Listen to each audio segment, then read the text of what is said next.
নমস্কার বন্ধুরা, সবাই কেমন আছো? আশা করছি সবাই ভালো আছো, সুস্থ আছো। আমরাও বেশ ভালো আছি, সুস্থ আছি। আমার ভিডিও যারা যেখান থেকে দেখছো তাদেরকে অনেক অনেক শুভেচ্ছা ও ভালোবাসা।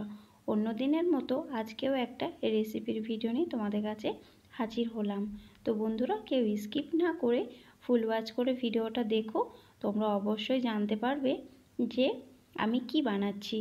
তো বন্ধুরা, আমরা কিন্তু বেশিরভাগই কিন্তু বাইরের থেকে বা বাড়িতে ছানার মিষ্টি বেশিরভাগই কিন্তু বানিয়ে থাকি। বাইরে থেকে আমরা কিনেও খাই বা বাড়িতে আমরা ছানার মিষ্টি বানিয়েও থাকি। এখানে দেখো, আমি আজকে সাবুদানার মিষ্টি বানাবো, যেটাকে বলা হয় রসমালাই। তো রসমালাই বানাবো। তো এখানে দেখো, রসমালাই বানানোর জন্য এখানে আমি 1 কাপ সাবু নিয়েছি, আর 1 কাপ সাবুর মধ্যে আমি 2.5 থেকে 2 কাপ মতো জল দিয়ে এটাকে আমি ভালোভাবে ভিজিয়ে দেব।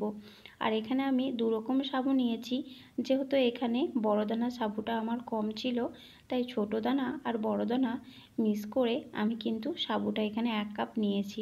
তো দেখো, 1 থেকে 1.5 ঘন্টা রাখার পর সাবুটা কিন্তু খুব সুন্দরভাবে ভিজে গিয়েছে। দেখো, এখানে আমি দেখিয়ে দিচ্ছি, খুব সুন্দরভাবে কিন্তু সাবুটা হয়ে গিয়েছে।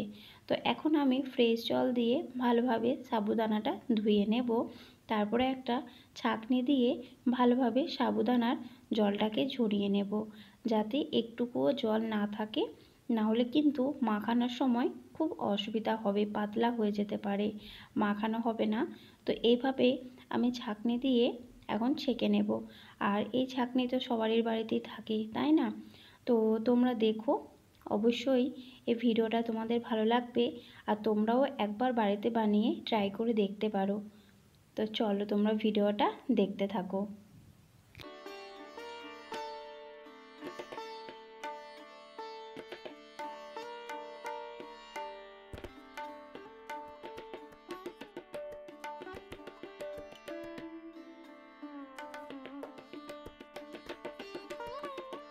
তো বন্ধুরা, এখানে দেখো, খুব সুন্দরভাবে আমি জলটাকে ঝরিয়ে নিয়েছি।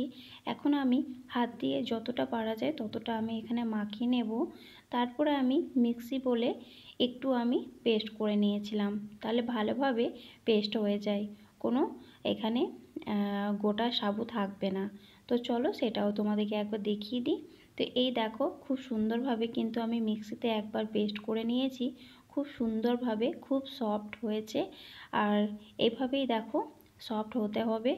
আর যেহেতু আমি মিক্সিতে পেস্ট করেছি, সেই জন্যই কিন্তু এত সুন্দর লাগছে, আর পুরো আঠা আঠা লাগছে, তাই না দেখতে? কিন্তু এটা মাখানোর সময় বেশ ভালো হয়ে যাবে। তো এই পাশে দেখো, আমি কড়াতে এখন দুধ দিয়ে দিয়েছি। প্রায় আমি এখানে 1 লিটার বা 1.5 লিটার মতো দুধ দিয়েছি।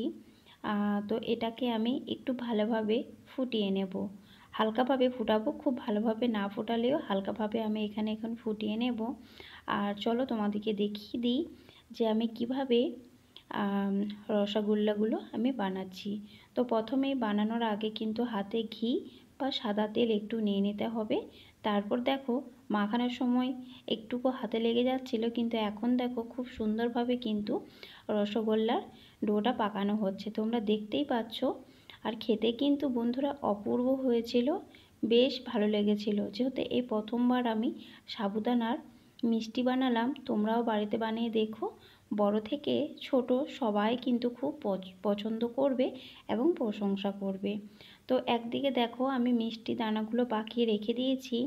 এই ফাঁকে দেখো, আমি গুঁড়োর দুধ 4 চামচ মতো আমি এইভাবে মিশিয়ে দেব। একবারে দেব না, একবারে দিলে দলা পেকে যাবে, সেই জন্য কিছু কিছু দিয়ে আমি এভাবে খুন্তা দিয়ে একটু নাড়াচাড়া করে নেব।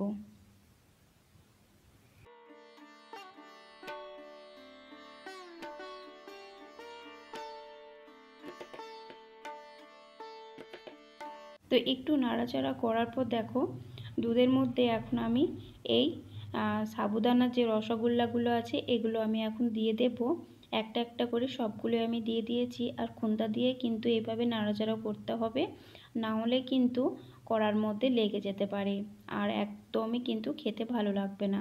তো এভাবে আমি কিন্তু খুন্তা দিয়ে একবার করে নেড়ে নেব।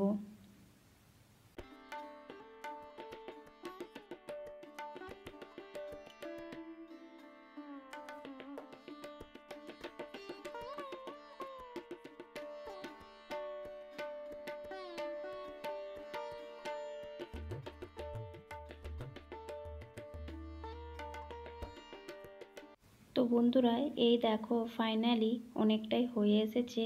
দেখো এখন সাবুদানাগুলো কত বড় বড় ভাবে ফুলে গিয়েছে। আর দেখতেই পাচ্ছ আমি ছোট ছোট দানা বানিয়েছিলাম, তো এগুলো এখন দুধের মধ্যে ফুলে কত বড় বড় হয়ে গিয়েছে। আর এই সময় আমি এখন দিয়ে দেব এলাচ গুঁড়ো। যেহেতু এলাচটা গোটা দিলে মুখে লেগে থাকবে, সেই জন্য আমি এখানে একটু গুঁড়ো করে দিয়েছি। আর এই এলাচটা দিলে কিন্তু খেতে অপূর্ব লাগে। আর বাড়িতে যাতে তোমাদের নারকেল গুঁড়ো থাকে, তোমরা যদি নারকেল গুঁড়ো দিও তাহলেও কিন্তু বেশ ভালো লাগবে। তো আমার বাড়িতে নারকেল গুঁড়ো ছিল, তাই আমি এখানে একটু নারকেল গুঁড়ো দিয়েছি। আর ফাইনালি দেখো হয়ে গিয়েছে। তো এখন অনেকটাই গরম আছে, সেই জন্য আমি এখন বাটিতে তুলে রেখে দেবো। তারপরে এটাকে ফ্রিজে ভরে কিছুক্ষণের জন্য ঠান্ডা করে তারপরে বাইরে আমি সার্ভ করে তোমাদেরকে দেখাচ্ছি যে ফাইনালি কেমন হয়েছে। আর খেতে এত সুন্দর হয়েছিল। তো অনেকেই বলে যে রবারের মতন হয়ে যায় সাবুদানাগুলো, কিন্তু একদমই না। বাড়িতে তোমরা বানিয়ে দেখো, খেতে কিন্তু খুব ভালো লাগে আর অপূর্ব লেগেছিল খেতে। আর ছোট থেকে বড় সবাই কিন্তু পছন্দ করে। তো দেখো এখন একদমই ঠান্ডা হয়ে গিয়েছে, আমি ফ্রিজ থেকে বের করে নিয়েছি। আর দেখো এখন আমি তোমাদেরকে একটা বলে সার্ভ করে দেখাচ্ছি কত সুন্দর হয়েছে। আর কালারটা এত সুন্দর এসেছে বন্ধুরা, কি বলবো, দারুণ এসেছে। জানি না ক্যামেরার মধ্যে কতটা এসেছে। তো তোমরা ফুল ওয়াচ করে ভিডিওটা দেখো, আর কেমন লেগেছে তোমরা কমেন্টে জানিও। দেখা হচ্ছে আগামীকাল। সবাই ভালো থেকো, সুস্থ থেকো।